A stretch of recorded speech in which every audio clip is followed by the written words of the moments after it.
Hello, Midgardians, and welcome to Flick and Reel's weekly Marvel reviews. We missed our episode 3 reviews, so we will recap it quickly before jumping into the Lokiverse and discussing episode 4, titled The Nexus Event. Before we do that, though, I definitely have to introduce both myself, which works better if this is not in the way. Hi, I am, of course, your host, Jesse Swift, host of the Flick and Reel Fancast, and I'm bringing on some of my close friends to once again talk about Loki. With me, I have the one, the only Mr. Beyblade himself, Sean Wingblade. What up? I should unmute my mic. Yeah, that always helps. Especially when you're sucking on a sucker. That's the best time to unmute your mic. Oh, it's a toothpick. I just ate dinner and I was flossing my teeth. Fair enough. I'm trying to keep it clean. And then we have Miss Laufey-san herself, Kelsey Kirkland. How's it going, Kelsey? Hi, it's going good. Excited to talk some Loki. This week was crazy, and I have emotions to talk about. And you actually, there's a contract that exists out in the interwebs that says you cannot have a successful Loki podcast without inviting Kelsey onto the show. Yes, so true story. We of course have done that. Alrighty. Before we dive into it, the crew is all here. I want to take this time to issue our first and only warning. It's up here on the top, and it's in the on the title of the video. But this is a spoiler review. So if you're not ready for spoilers or you haven't seen the episode yet, then I'm sorry for the thumbnail. If you don't want to be spoiled, just leave a like and come back later. Also, I know everyone is very excited to dive into this episode, especially Kelsey. But there's one last thing, and that is this. Everyone here has a channel of their own, and they stay very busy. So if you'd like to see more of these fine faces on this channel, please donate to Streamlabs so that I may disperse it amongst, or disperse your support amongst my guests here and have them back again. So that is right down there on the bottom, www.streamlabs.com/flickandreel. Do that, please. And I don't mean $3. I want to, actually be here and having their time. All right, so let's get into it. Before we do, though, because we missed last week, I want to get everyone's thoughts on episode 3, which has ended up being a little bit of a divisive episode, or divisive, however you choose to pronounce that, amongst some of the fans. Before I say my thought, I want to start with Kelsey, because she is our Loki aficionado. What did you think about last week, Kelsey? I don't understand what people's problem is, because I loved the third episode. There's some of my favorite comedic scenes of the series so far happened in that episode. One of my now quotable things that I will talk about when it comes to relationships and dating and stuff like that came from that episode. So I don't know. And I do feel like people feel like that was a filler episode, which I've heard that a lot. I think this episode that came, the fourth episode, shows how important what we saw in the third episode was. So it was great. It was important. I like watching it over and over again because it's really good. Sean? Yeah, no, I totally agree with that. I think, and it looks even better in retrospect after seeing this episode too. But I didn't get what the hate was on the third episode either. It was more, it had some action points, especially towards the end. And when they were on the train, they had the fight with the guards and stuff like that. But it was a lot of good character moments, like the Lokis, coming to terms and learning about each other. And yeah, comedy. It was like a brother sister. It is a whole different issue towards the end when Loki falls in love with her. But it was like a brother sister, combative relationship, and it was fun. They were, just digging at each other. I liked it. I thought it was a great episode. So I didn't understand the hate too. It moved the story forward enough, but it didn't drop any bombs per se. Because I think we all knew they were going to get off the planet somehow. Or it wasn't like a mid-season cliffhanger where we didn't know if they were coming back. So, yeah. To jump off the point that you made about the sibling relationship and stuff, a lot of people are trying, or not everyone, but some people are having an issue with the Loki Sylvie relationship. Now, I have a hard time having anyone try to tell me that if Tony Stark met a female version of himself from an alternate timeline, that he would not propose on the spot. So, everyone just get off. Mr. Laufey-san's back, and let's move on. This episode, for me, it is my least favorite of the 3, but just because something is your least favorite, it does not make that a bad episode or film or whatever. I think some of that comes from, for me, what Marvel's doing a little differently than a lot of shows, because both Falcon and Winter Soldier and Loki both only have 6 episodes. They both kind of hit this bit for me in different episodes where it ends and you're like, well, all right. Like, it didn't really feel like a complete story or episode or self-sufficient. Like, it didn't. So because it, I mean, obviously the next episode leans on it, but it left you wanting more, but not in the way that this one did. It was just like, I needed another 30 minutes of this episode to feel like it was complete. I don't know if that makes sense. Yeah, I see what you mean. Because they're really making 6-hour movies. Yeah. And a lot of the times, if you're watching a movie, the satisfaction or like the climax and stuff of that movie, it's not in the middle of it. And episode 3 is the middle of the series.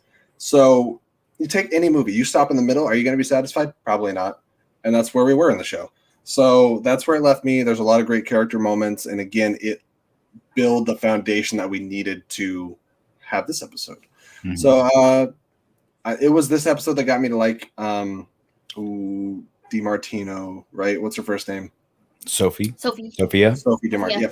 Okay. DiMartino, yeah. I liked her in this episode. So that was great. And yeah, I don't have a whole lot to say about it. It was pretty cinematically, it was done very well. I really liked some of the shots. And it was just announced today that the same cinematographer was going to be doing something else for Marvel. Was it Ant-Man? I'm not sure. Oh, I didn't see the news.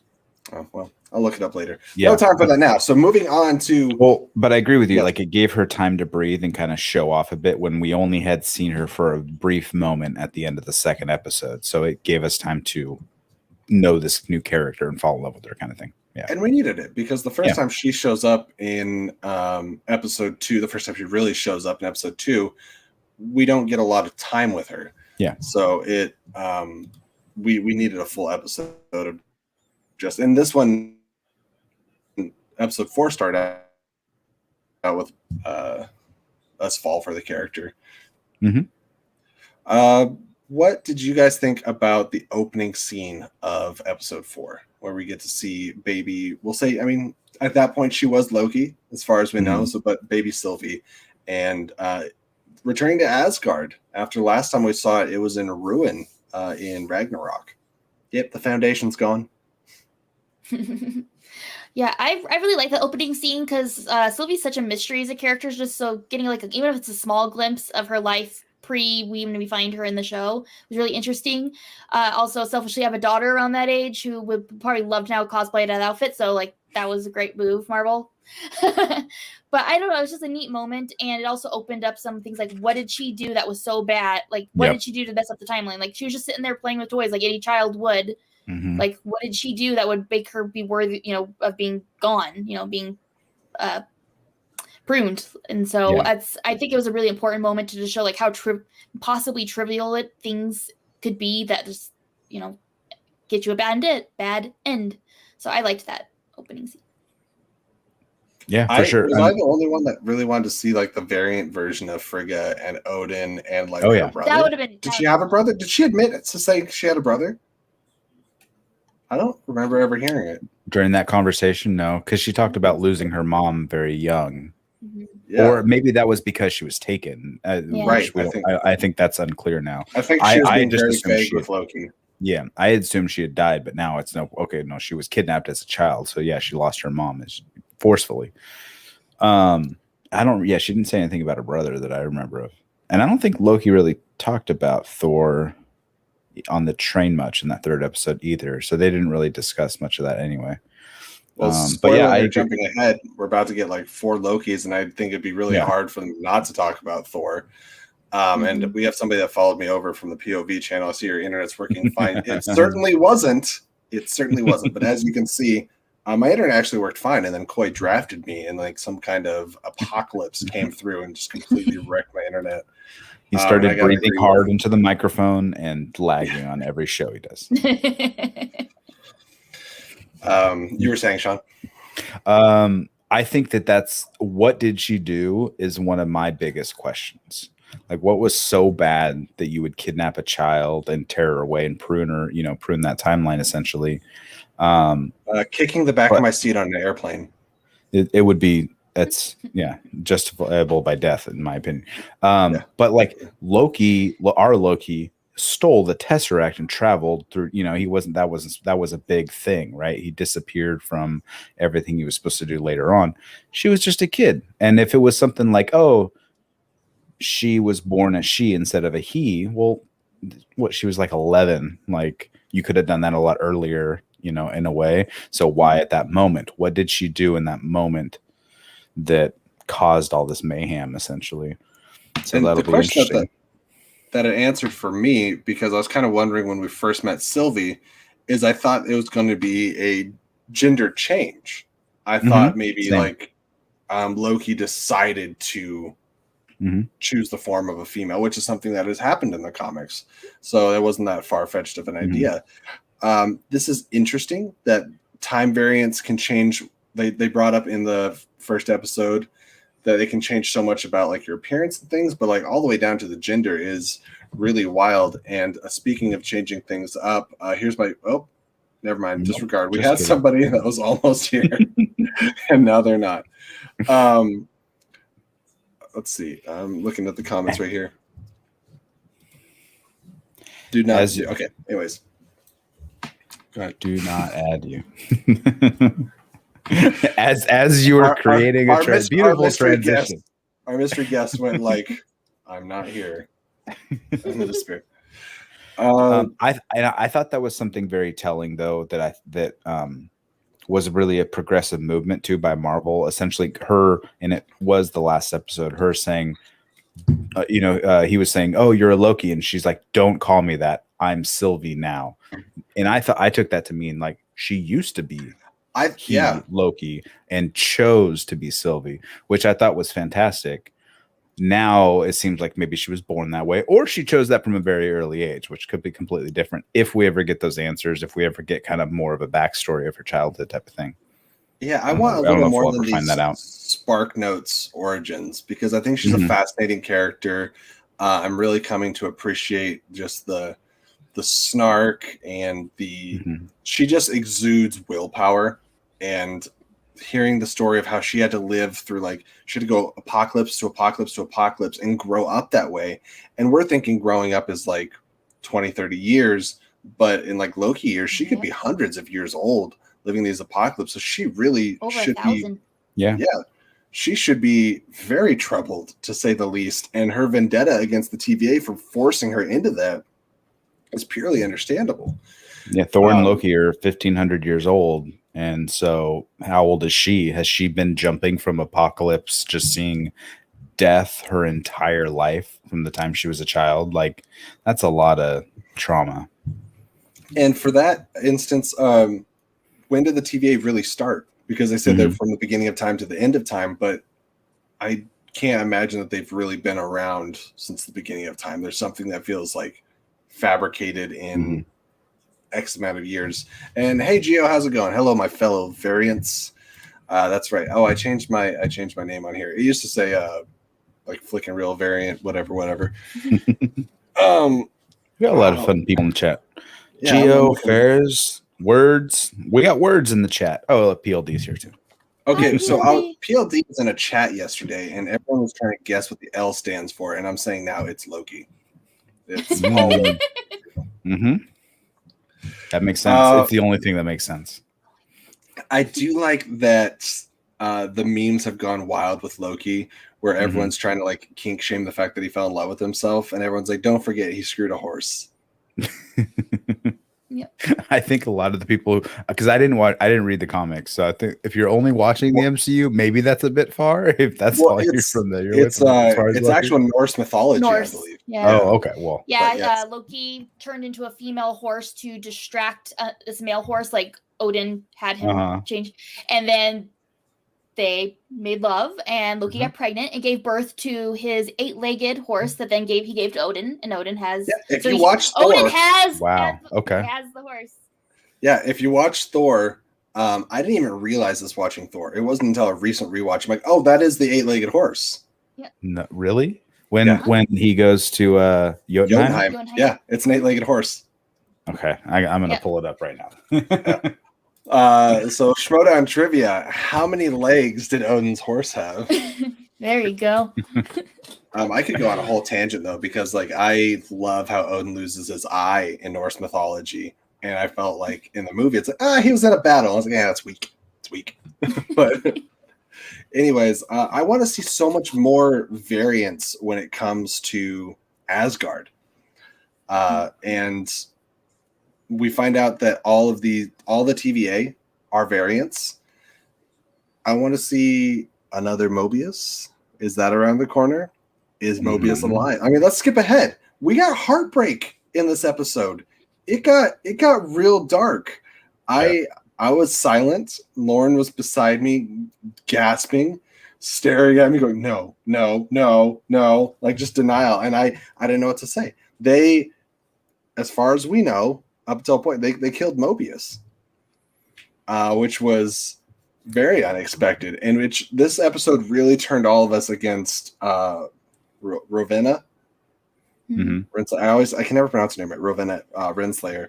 Holy shit, you're correct. She's awful.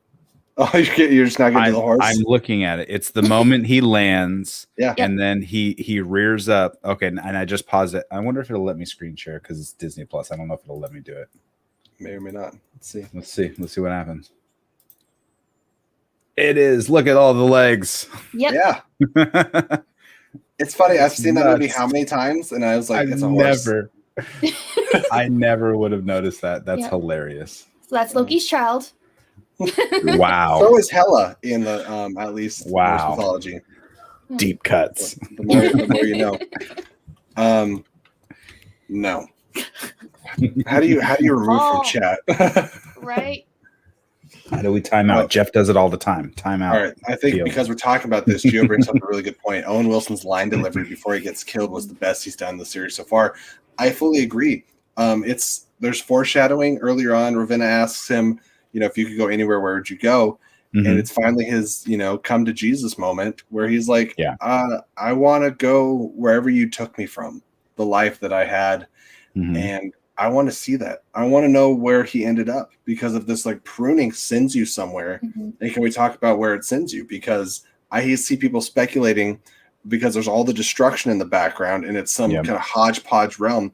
Is it Battle World? For anyone that reads some comics, plays some like app games and stuff, the Battle World is an amalgamation of like basically all these variants of different versions. There was like a comic series just called Thor's, and you had Beta Ray Bill, and you had Throg, who is a frog with Mjolnir, and who we might see in the show. Who knows? Like, that would be really cool. We've seen that they have a little bit of a CGI budget with the Timekeepers, who we see in this episode.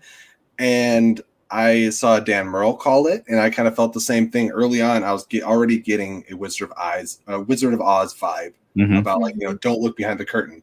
And we got to see behind the curtain, but we don't know who is behind it. We just saw that there is a curtain, and the Timekeepers are fake.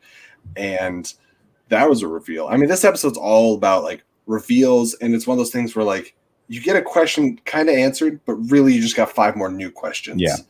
And I hope one thing that Disney Plus has had varying level success on with these Marvel shows is wrapping up all the questions they build throughout the season in their last like episode or 2. So I'm hoping that this one does it the best. I have a lot of faith because Marvel's taking so much talent from this show and bringing them over to like Multiverse of Madness and Spider-Man and all these other properties within Marvel. So hopefully they really like what they see. What are you guys expecting to see? What are your theories about the Timekeepers, and what did you how'd you feel when that head came rolling down the steps and it was an animatronic? Well, when we found out there were animatronics, I wasn't too shocked. I just thought things just all felt too convenient, so I was kind of definitely on the vibe of Wizard of Oz vibes and things like that. What I want to see come and stuff like that is I'm super excited to find out more about the other Lokis, and is there more than, because I mean it's kind of convenient for these Lokis to just show up with to meet him there. So there's got, in my mind, there's got to be more of them possibly elsewhere in that area. You know what I mean? So like, is President Loki from the trailer our Loki just dressing up, or is there a President Loki version in the world? Like, I'm interested to find out, like, are there other variants we're going to see besides the ones that we got to see? Do we get to see a John Krasinski, Steve Rogers? That would be pretty cool. That would be nuts. I hope they really lean into how wacky this is. And it's that post-credit tag really made me think that maybe we haven't gotten into the thick of this series. Like the last 2 episodes are going to be crazy. And everyone, I think when they said Richard E. Grant was going to be in the show, everyone's like, he's a Loki. Uh-huh. Like, is there anyone that didn't? Oh my gosh. No, that absolutely. costume is so horribly beautiful. It's kind of like, it reminds me very much of the Halloween episode of WandaVision, where you're like, Vision looks awful and incredible. That was the same vibe I got as soon as I saw it. Yep. I love that Marvel's found a way to, like, you know, they put those costumes on that you're like, they'll never work, and they give them to you anyways, and you're like, you're right, they don't work. But man, do I enjoy seeing them.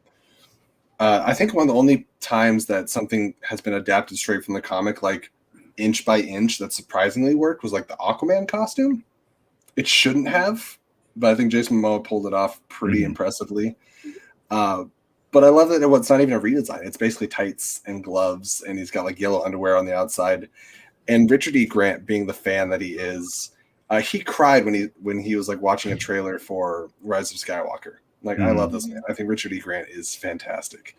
I cannot wait to see what an old, bitter Loki from another timeline is like. Because old Loki means like thousands and thousands and thousands and thousands of Very years. old Loki. And he survived. What is it that Loki says? Sylvie asks, is what makes a Loki the fact that like we always lose? And he's like, no, it's like we survive. And I think that's fascinating. And then you got Kid Loki, and that's a child that is surviving basically being chased by the TVA. Or did he survive? Or did he get hit with the, what do you call it? The prune machine. Turned into prune juice. I don't know. So speculation abound. What do you guys think about, I guess, this world? I think we saw Avengers Tower possibly in the background. People are speculating. It looked like it.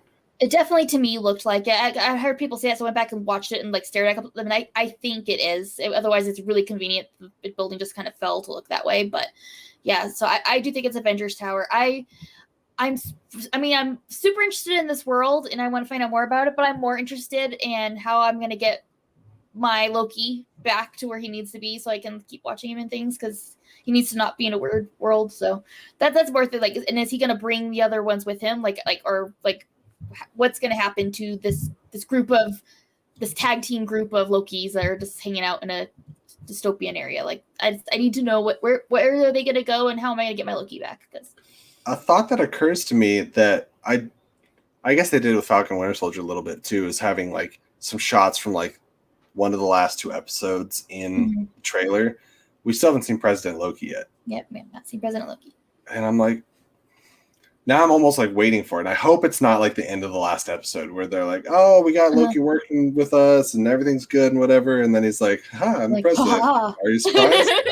I'm like, if that's the tag for season 2, I'm going to be a little bummed. So I'm curious where that drops in there. I think that's definitely going to be. I don't know if it'll be the beginning of the next episode. It'll be addressed in this episode, because you see all the other Lokis behind him in that image. So I think that our Loki is going to come in and kind of take charge of the group, essentially. But maybe they will have some sort of election to see which of the Lokis becomes the president, Loki type of thing. President of the Council of Ricks. Yeah. Exactly. And in that image too, it kind of looks like he got caught up, like, now we got to fight. Here's my group, and the other side of the camera is another group, and they're gonna battle or something like that on this Loki world. But that's one of the speculations, like, we don't know, is when everyone is getting pruned, and they say specifically, I think Mobius says it, like, we've pruned more Lokis than any other person, right, ever. So this world is going to be overrun by Lokis, at least more so than any other multiple of the same character, right? If this is the world that everything goes to, versus every character having their own alternate world that they go to with their own variants type of thing. But because Avengers Tower is in the background, that kind of makes me think that every time they set off one of those time reverse bombs, the grenades, it's like like what you were saying with Battle World, right? Or like Sakaar, like a trash world, like the universe's time reversal things, because you see all the stuff disappear every time it flows out. Is all of those items getting sent to this one world, this one universe? Like it's just the junk timeline. It's just the junk timeline for any pruned thing, whether it be a person, whether it be an item, which Avengers lends Tower. to Battle World really well. Exactly. And you know what else it lends to? Guests. Tell me. An extra guest for this show. Oh, that's true. And down here we have, make you wait for it, Matt Thomas on time as per usual. Definitely talking about Fast and the Furious. Hey, I was booked on that show long before, and I was even late to that. Because it's the holiday weekend's approaching, and we do a cookout, and we had all this meat to brine and whatnot. Family cookout. Yes, sir. So I was late to that because I had to help prep the stuff for smoking on Saturday. You meant a real cookout, not a family cookout. No, I meant a real cookout. Like I was late to the family show because I had to help my family prep for the cookout. I thought you meant a fast barbecue, as in every movie. I think I'm glad that Matt comes on now, because one of the things I want to talk about, we're not talking in order. We discussed whatever pops into my heads about the show. Just that kind of chaotic Loki-like energy when it comes to conversations. I want to talk about how do we feel, because maybe I was in denial, but like I didn't initially feel that the connection between Loki and Sylvie was a romantic one. I thought it was kind of like an interested one, like they're both fascinated with each other, but you could tell by the looks and like the Nexus event being caused by them touching hands that there's something else going on. It's a deeper level. I've been all for the romantic connection ever since end of episode 2, because I'm like, there's going to be something there, because what is more Loki than Loki, who said he's had issues with love and whatnot, falling in love with a female version of himself. Again, giving credence to what was established with the love conversation in episode 3. It all starts paying dividends when they talk about love is a dagger, and they have that long conversation. You're like, why are these two people talking about love? It seems like out of place a little bit, but then it's like they were showing their cards. And I think that was the most that either of them gave to each other, because I think they both lied. They both played their games up until a certain point, and then that was them both being honest with each other. And I think that was really the true beginning of this bond.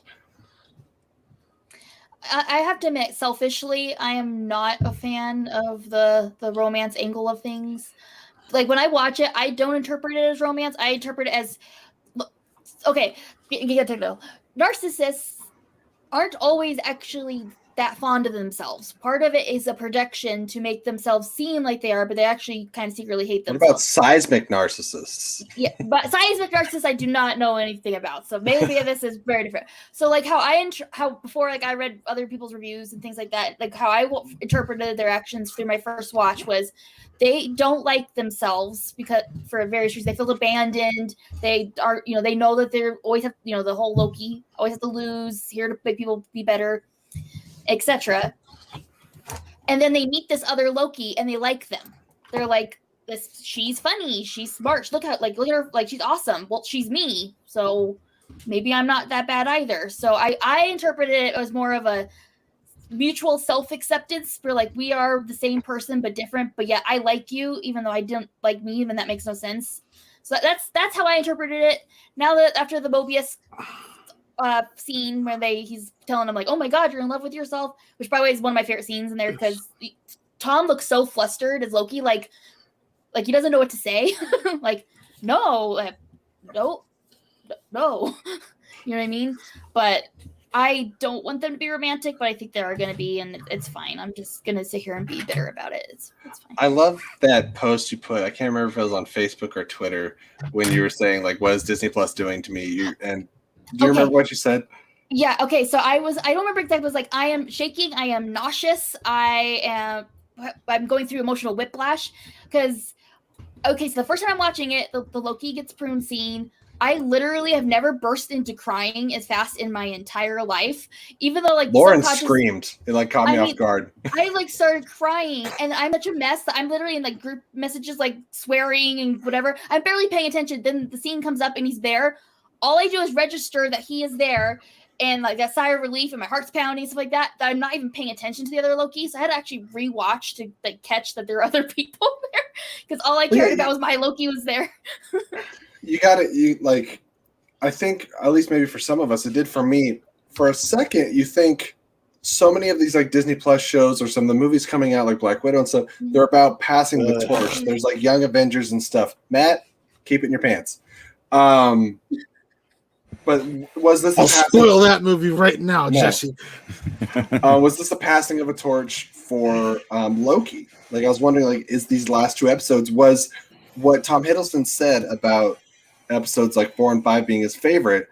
Was he playing us kind of like Paul Bettany did? And he's like, because I'm out, you know? And I thought about that for a second before I ran over my toe with my chair. And I'm glad that they didn't let us sit on it for too long and they had that post-credit scene. Like, no, this is Tom Hiddleston's show. I would have had to call in sick at work. I would have like not been able to get out of bed and function. So thank you, Disney, for not leaving me with that for a week, because I would have not been able to be a person for a while. Apparently, speaking of variants, we have Matt's variant Jeff coming on the show. Surprise! Jeffy. Someone shot me a link, and I was like, sure. Surprise. How's it going, Jeff? How you doing, buddy? Oh, it's great. How's it going with you? I mean, we're talking about Loki, and that's always a good time. This is shit. Here we go again. The one thing I can still kind of fit into my schedule. Oh, yeah. Which if you guys didn't know, I'm taking Saturdays off for a couple weeks. Still going to be doing the Loki review until the end of the next week's going to be weird. We're going to see how we're going to do next week, because I think a couple of us are going to go see Black Widow. Matt, it's going to be the Jeff and Matt Loki review show right here. You can do it. I'll send you the password. Just talk. Don't you guys have a channel for that? Do we have our own? What are you doing? Why are you pimping me out to this? We're not too early for plugs. Flick and Reel presents Schmo Me the What? Yeah, what is that combo show? And then also you gotta have C2A still Schmo on Me it. the Real. It's still Schmo Me the Real. Schmo Me the Real. Schmo Me the Real. Call to the Real Schmo Blade show. Nailed it. Perfect. Watching with Call Me Schmo. Got on the first try. Or Call Me Real. Call me real. Wow, Watching with Call Me Real. This is going off the rails. Call me by your real name. Wait, who's eating who in that movie? Oh boy, I don't know. Wait. I think the name is just Peachy. Pause. We don't have Wingblade's name in there. What? Call to watching with Schmo Me the Real, presented by Flick and Reel. I don't know. Yes. Nailed it. Perfect. Anyways, Jeff, what did you think? What did you think of the show? Sorry, but I hopped in. What I think of the show? I think that. Yeah, Jeff's on timeout because he likes to time out everyone, and here I have a little bit of power.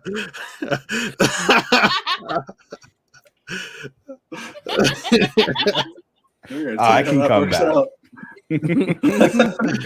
When you give the wrong person your password information. Yeah. It's all right. That's what happened when Buck gave me the access to his thing as well. No, it's great. I thought that this was the best one since the first one. In a lot of ways, it has some of the best material of the 4 episodes so far, mostly in the second half. As I had said yesterday with Kelsey present, what I care most about out of all of this is Mobius okay? And if the pruning, I think a lot of if the pruning is really the same, I mean, because Loki is quote unquote the hero or whatnot, and like now that we know, like for whatever reason in my head, I didn't think that they were just gonna kill off this version of Loki that we're following. Well, do we get the true buddy cop now? Because if we get Owen Wilson back and it's the same Mobius, he is now aware, and now we get Loki and Mobius on a clear, honest team. Mm-hmm. No dick fiddling around anymore. They will be like buddies. And I want to see that. It's so funny. It's just like Loki. It's just like Loki to be the guy who gets brought into this incredibly powerful organization and like within 2 hours completely fucking demolishes it from the Absolutely. So yeah, it takes, you look at all the damage that one Loki can do. You bring two into the mix, and it's just all chaos. I have an issue or two with this episode. One of them being that like it was literally like them holding hands that spiked the like Nexus event in the other timeline so drastically that they could find Lokis are better than one. My other issue is that how many of us when Sylvie dropped all the bombs into the various timelines and it split off where there it is, that's Multiverse of Madness. It started. They fixed it already. They already fixed it. I brought this up yesterday to Kelsey there. Because it was fresh in my mind, if you recall Pirates of the Caribbean. In the first three films, the Kraken was this gigantic part. First two films of the second film. In the first three films, which like work as a complete trilogy. What I meant was, in the second film, the Kraken was such a huge part, and the end of the film is the Kraken coming in eating Jack Sparrow, and then the third film, the Kraken also was killed off screen and is no longer an issue, and it's just sort of gone. Like that was an issue that I had with that, and to me, her bombing the timeline, that was the Kraken. Yeah, and now it's just like, oh well, all right, well that thing that creates that has to do with portals into somewhere else, aka like Davy Jones' locker or something, just did that off screen. That's done. Can I? That was something that bugged me. Show don't tell. We do need to acknowledge that Marvel's just been dick teasing the fucking multiverse since Spider-Man Far From Home. Any chance to get here? You want that multiverse? Oh, gotta be cooking that. Yeah, and then we're gonna get No Way Home before Multiverse of Madness, and then like WandaVision teased at it with her being like a Nexus being and her creating her own reality. And hearing her kids after the fact, and right, yeah, and then she's getting a hold of the Darkhold and all the announcements about No Way Home.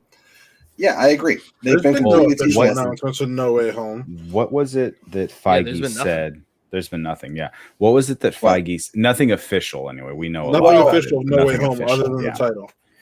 Jamie Foxx and Alfred Molina are official. So those two are like official. Disney Alfred Molina literally official, talked about how great he was, how excited he was. So Disney did so actually it's Sony, not Disney. Sony official, yes, to Jamie Foxx. Alfred Molina has not been Sony official.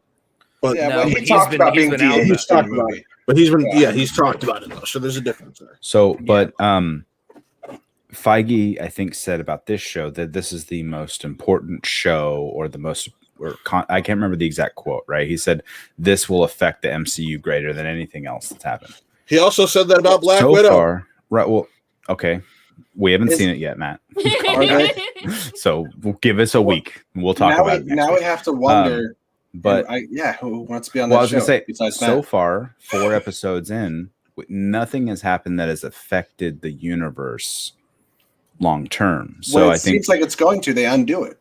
Exactly. That's I was going to jump to what you said with all the bombs affecting it long term or not. It's very hard to determine that when this has to do with time and time travel and what point in time are we watching? Because maybe it's already affected it. We don't know yet because time travel hurts my brain. Well, I just mean because they have gone and fixed everything that has so far changed. And so as far as we know, nothing has affected it long term. But granted, maybe Loki doesn't show back up in 2012 and maybe whatever else. Are the two Lokis making out going to be what causes the Multiverse of Madness? Because they're like, hey, look, we hold hands and the time spikes. But dropping a bunch of bombs everywhere. I do actually have a theory about that. I think ultimately, considering we are dealing with with magical beings, they could actually just end up converging into one more powerful Loki, and that could be what the big fear is. Do we get the fusion dance? Wingblade, seems more like the fusion earrings might happen. They might not do a dance. That was lost. I think, and I think you brought it up, Kelsey or Jeff, yesterday on your show. I thought they were kind of before we found out, Loki woke up in the mid-credit scene. I thought that they were kind of transitioning over and like, oh, hey, Sylvie's our new Loki. This is the new MCU's Loki. Get with it, bold. Foolish. And it would have I honestly, I would have been on board with it because you can only do so many stories with the same. I know. I'm sorry. Okay, she could be in every movie and it'd be fine. You can see your way out. Sean. Kelsey doesn't care about the story. How did Kelsey reason. get control of the show? That's so weird. Kelsey's all about like just making sure she sees Big Dick Tom on screen all the time.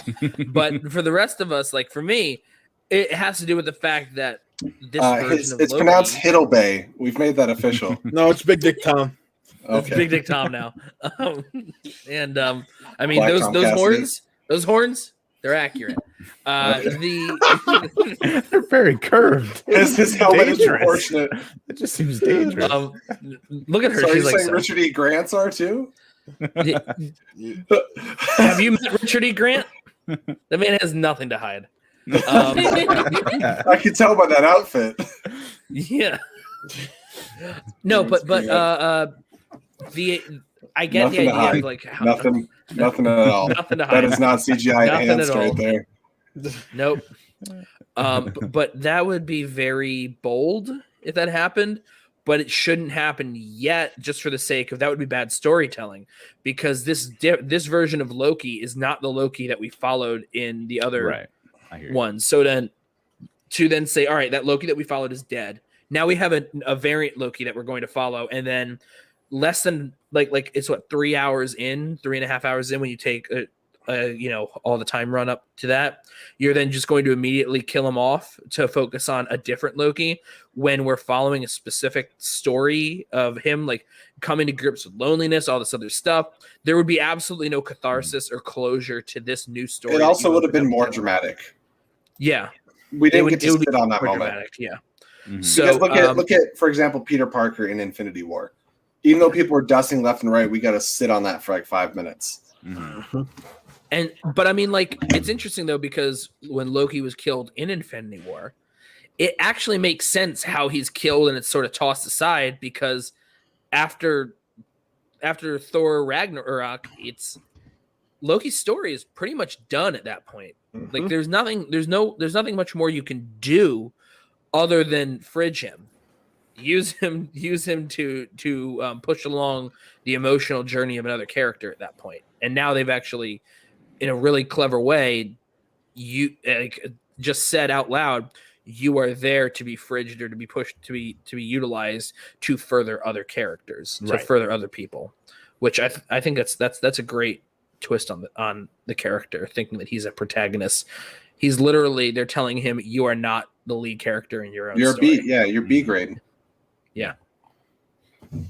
So I believe, or I completely agree with that. One thing that we only briefly brought up, what do you guys think about him being put into the like the memory loop basically, and then getting Lady Sif? Kelsey looks like she really wants to talk about it. I thought that was gonna be the most distressing part to me in that show. I was like honestly, like in pain for Tom, like this, like poor Tom, poor Loki, and like this is clearly gonna be the part that stresses me out the most in the show. I was very wrong, but I loved that scene because like. I love that she's back. Sif, I mean, Sif and... It led to her teasing that she's actually going to be in the next Thor movie. Mm-hmm. Yes. She posted that on Instagram earlier. Good. Yep. Oh, she posted something? Okay. And it was a good like character thing too for Loki, because like you get a little bit of that mischief that like I've sort of complained has been lacking in his character more recently in movies like that, where he cut off her hair for what reason? I don't know, because which is actually from Norse mythology. Yeah. That I recently found out this week. Right. So yeah, it sounded like you were gonna. It sounded like your sentence was gonna keep going, but I noticed that everyone expected more from me, and I said you set the bar way too high. I'm like, continue. That's it. Yeah, that's the show. Yeah, I was listening to I think Emma Fife was talking about it on the Geek Buddies review, And yeah, it's a whole Norse where they also create Odin's spear and like some other thing. They shave her head. They create a crown for her. It's a whole thing. Yeah. So they're pulling directly from, all the mythology, at least for that one scene. And Humans did a really good job with the head shaving storyline, right? Right? Sure. That's perfect. Okay. Jesse just wants slap. We try to forget that show happened. Right. What show? Exactly. And the Humans. Oh, Inhumans didn't even watch it. You didn't need to. It's from Scott Buck, the guy who did the last season of Dexter. I don't need to see it. He did Iron Fist. Yeah, exactly. He did Iron Fist. He's great at taking something and destroying it. Anyway, well, I mean, just because we have some people in the comments right now, what was your guys' favorite in the comments? What was your favorite moment of the episode? What surprised you the most? What are some of your theories moving into next week? Because there's plenty of space for it. And again, I said this when we did our first review. It's so much fun having a show that we can go wild about speculating with again. But I'm sorry to speak to that to what Kelsey was saying about the time loop, with Sif. That was my favorite moment too, was when Loki finally broke down and apologized. It's like, hey, I'm sorry. Like, I'm an asshole. My bad. Like, what can I do? This is me, etc. My most dramatic moment though was because same thing with with Geo earlier, Mobius getting dusted. Like, hopefully he gets a variant, he comes back, whatever, but he gets pruned off. And before when it happened to Loki at the end, it actually reverse my feeling on what happened to Mobius, because you got to sit with that for about 10 or 15 minutes. Like, oh shit, he's gone. Owen Wilson's gone. But then I'm like, okay, yeah, they're not going to kill off the main character of the show, even before the mid-credit scene happened. But at the time, like, oh, we just grew to love this guy, and he just had a moment, and they were totally, foreshadowing the whole thing happening, the whole time, them becoming friends. Let's go, and then boom, immediately, we haven't talked about that was actually a highlight, but apparently not enough of a highlight for me to remember until right now. But like B-15 in this episode, Yes. we got to explore her character a lot more, and it seems like she's been internally struggling ever since she was enchanted. Yep. And she doesn't know what answer she wants really, but she wants some explanation. And so hearing or having suspicions about C20, I think awakens her all the questions that she has. And so I love the scene that she has with Sylvie, where they go back to is it Rocksmart? Is that Rocksmart? Yeah. How did you feel? How did you guys feel about that scene and not seeing her memories? I guess apparently that was a divisive thing. Is like, no, I want to see all her memories as a human. I don't think we needed to see a lifetime of her memories. No, I felt that way, and I changed my mind by the end of the episode. The acting on her face in that scene sold everything. She did such an amazing job with just remembering, and you could see her body language change the whole time. I was sold. So, Jesse, I do want to point out, it wasn't the intrigue of what happened with C20. She even said she did something to me when she was in there. So she unlocked memories for B-15 even before they go back to Roxcart. Right. No, I realized that. I'm not gonna lie. Me though, me being the collector here is just like, what are we getting from this series? I need to add my next Marvel Legends cropped replica to my stuff. Yeah, it's not Marvel Legends, but GameStop has metal crowns, the Sylvie crown and the Loki crown. It's a set. I have it on pre-order because. See, I'm trying. I'm like, is it going to be like a TVA time pad with the pruner combo pack or what? Or is it something we haven't seen yet? I feel like what we really get to take away from this episode is that Rowena Renslayer is a bitch. And that Kang is definitely already fucking her. Okay. Oh, yeah. Let's talk about that for a second. So Chris and Chris Shug and the guys from Lunch Break Hot Take were on our channel earlier talking about it, and they're like, oh yeah, this isn't a sign towards Kang. I'm like, y'all, she's literally protecting Kang. Like, and also she's like they're like lovers in the comics. Yeah, in the when the show started out, it seemed like it could be a convenience. It's like, oh, Ravenna, if you read the comics, she's with Kang, so that's kind of cool. But like this, to me, it no longer feels like a Mephisto thing. You know, it feels like there's way too Ravenna many. is Mephisto. But Yeah, but then again, wasn't Agatha Harkness and Mephisto a thing in the comics, which never came to fruition in WandaVision? So, but at the same time, we've never got confirmation that Mephisto. But Agatha has stood on her own before. Yeah, exactly. That Ravenna also is like completely tied in. And also, like, the difference is, like, Mephisto was never cast, and Kang the Conqueror. We know Kang is coming. Jonathan Majors, right? Exactly. Totally agree with that. Absolutely. And like it, and so Chris and Sugar, like, it makes no sense. I'm like, no, it makes total sense because especially if you're dealing with the multiverse and you have little hints of him, say in this, and then Spider-Man No Way Home, if they decide to go multiverse with that shit, and then Doctor Strange Multiverse of Madness, even just the slightest little hints of all the stuff he's doing behind the scenes and then blow the doors wide open in Quantumania, it works. Well, has anyone here watched Earth's Mightiest Heroes, the animated Avengers show?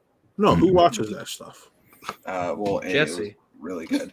Apparently Jesse, because he's bringing it up. What a great use of your time when you should be studying for the Schmodown.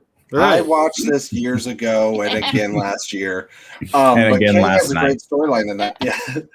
Right before this stream started. He does have an obsession with timelines, and I feel like tying in with the multiverse with like him, I think he might actually want a sacred timeline or a singular timeline and stuff. So when things split off, it makes sense that he becomes the villain because, like the way that Thanos wanted balance, Kang wants. He just wants the one timeline, right? Because of how it affects his life or something like that. Mm-hmm. Because in the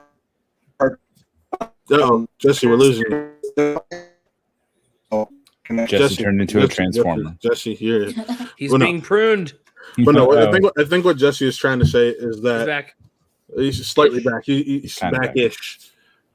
But I think what Jesse's trying to say is it with how Kang is as a character and how we know he messes with timelines to get to where he is in life, it just makes the most sense to have this set up the way it is.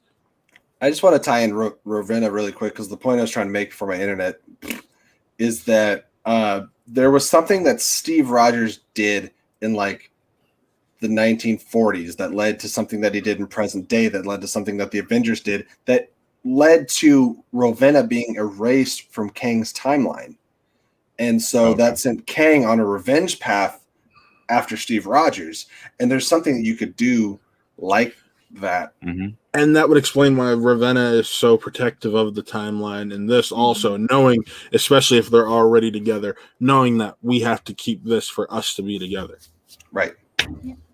It And just maybe that's what ties back into Sylvie's story is that she sets in motion something that removes one or the other from a timeline. So Kang says, "Hey, Ravenna, go back and kill her now. Take care of her now." Type of thing. I think nib it now. Yeah, exactly. I think it's fully possible that we actually don't see Jonathan Majors, but I do think the name Kang will 100% be spoken before the series is over. So I envision a post-credit scene a all la of Avengers. Thanos like turning around in the chair. In Avengers. He didn't turn around in the chair. He was just standing there.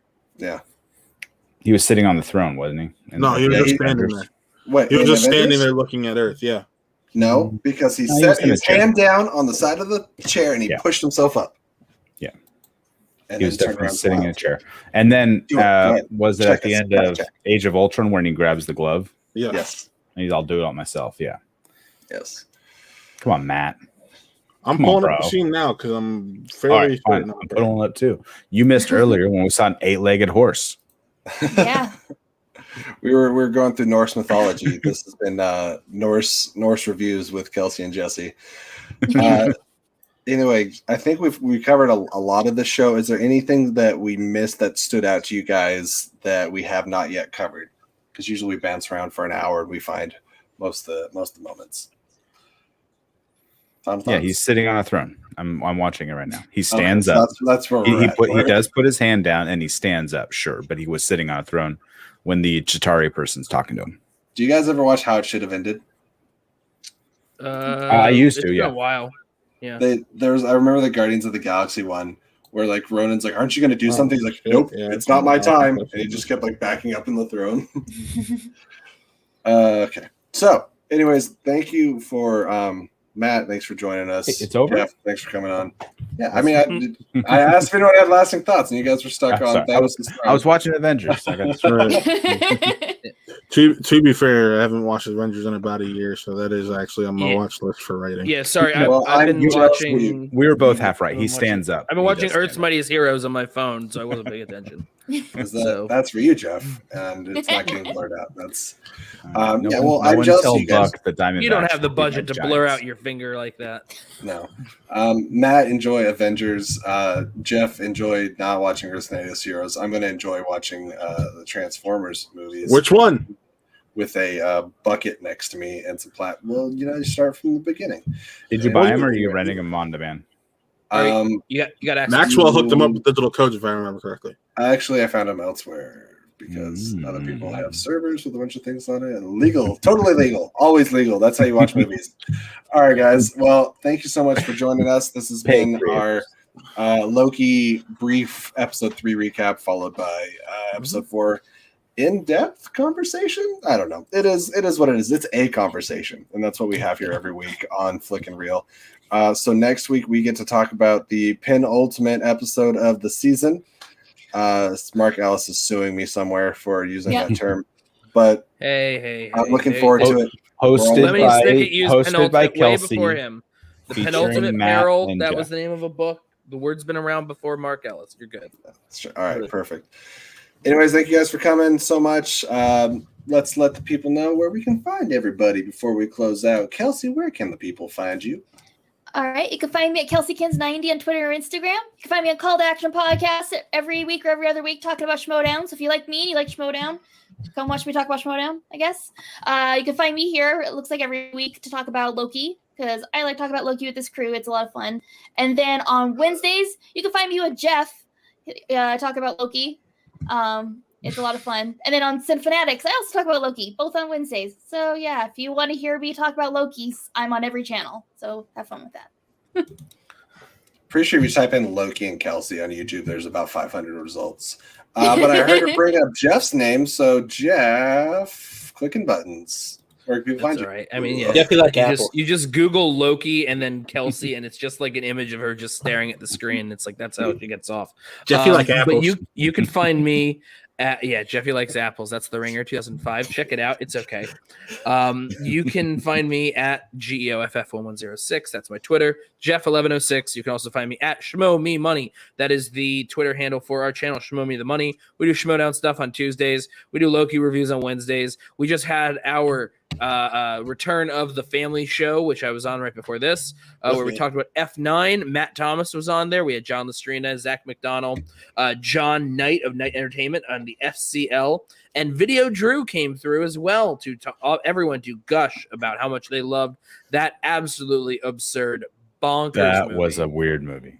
It was a weird movie, but it was kind of great in how ridiculous it is. Mhm. Other than that, things percolating, things doing Self-plug. stuff. If you look up Flick and Reel and Jeff on the channel, you can also find him on Shark Jumpers, where he talked about Pirates of I the was on Caribbean. there. That was a good time.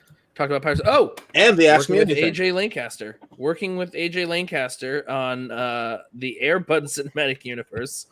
We have several episodes in the can. Join the It's Air getting Buddies weirder. when they talk about those movies. Yeah, it gets weirder every time that we record these things. And when you guys hear it, you're going to be like, Jeff, what are you doing? Why? For what? I might get canceled. We'll see. You get that crazy on an Airbud podcast? I don't know. The latest one we talked about how the fourth Air Bud movie was the first Air Bud in a post 9/11 world. So it.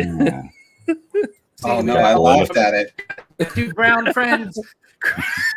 Sean, fix this. Where can we find you? What am I supposed to? How am I going to fix one? Yeah, just keep it hitting all the sound bites. Perfect. You can catch me down here. This is how it works. Watching with Wingblade on YouTube and Twitch for a lot of the same stuff that we all do. I just hit through the anus. I just I just hit affiliate on Twitch. It was really exciting. So I can get subscribers now. Come subscribe. Come watch me die on Call of Duty. It's a blast. And I'll be recording more episodes of Immortals Phoenix Rising. It's a fun game if you like Breath of the Wild or other games that way. Hit me up. Follow me on Twitter at Sean Wingblade. You can find me. There's links. Whoops. That was the wrong button. Was it or was it the right one? So hang on. So I definitely speaking of Twitch, I twitched on the mouse and hit the wrong. Hey Matt, how's it going? Where can the people find you? Well, real quick, this one's from my boss. I'm not gonna lie, I'm a hoe too. That was great when that happened. And you can find me at What Real Entertainment on YouTube and actually that is What Real Ent is one of our Twitters. You can find me at WhatMovies_Matt and yeah, I do a lot of stuff around this. I'm a show ho just like Mr. I'm not gonna lie, I'm a hoe too. So I'm a show ho like Jeff and PLD and Jesse. So it's okay. Don't forget and Chris. And Wingblade to a degree. Chris is the hoe of hoes. Chris, I will be on any and all shows, just like Kelsey if it relates to chief comments. show ho. I'm a Tom Hiddleston hoe. It's fine. Tom Hiddleston. Tom Hiddleston. Tom Hiddleston. All right, guys. Well, obviously, you can find me just barely keeping this ship together here on the Flick and Reel Fancast, where typically on Saturdays we have news and views where we break down the weekly movie news and TV and nerd stuff and things like that. And then every other Saturday we do Shark Jumpers, where we talk about, again, movies and TVs and possibly video games that have jumped the shark. Maybe it started off pretty good, and then it did a little bit of Pirates of the Caribbean, Stranger Tides. Shark jump. Ooh, aha. Ooh, aha, exactly what Sean said. But just because with some schmodown scheduling and stuff like that, some wedding planning, various things, very busy couple weeks. So I'm taking a little bit of me time and doing that for part of July. But after mid-July, I'll be getting back into it. So stay here. We'll still have Loki reviews every week until that's over. And then you can catch me all over. I'm popping up on all these people's channels. Next week will be fluid because of movie screenings. Like Loki. Fluid. Yeah. Yes. Yeah. Perfect. We'll be filming fluid. All right, guys. Well, until next week, where we're episode 5 at some point, keep an eye on Twitter. Follow me at Jesse Swift on Twitter, and I'll let you know when that review is going. Hey, look who popped in here. I'm not gonna lie, I'm a hoe too. We'll put Chris on screen just because he gives us compliments. And if you want to get on screen too, just give us compliments. If you're a compliment hoe and crave attention, welcome to the crew. All right, guys. Until next week, keep it real. I've been Jesse, and stay classy, San Diego. Goodbye.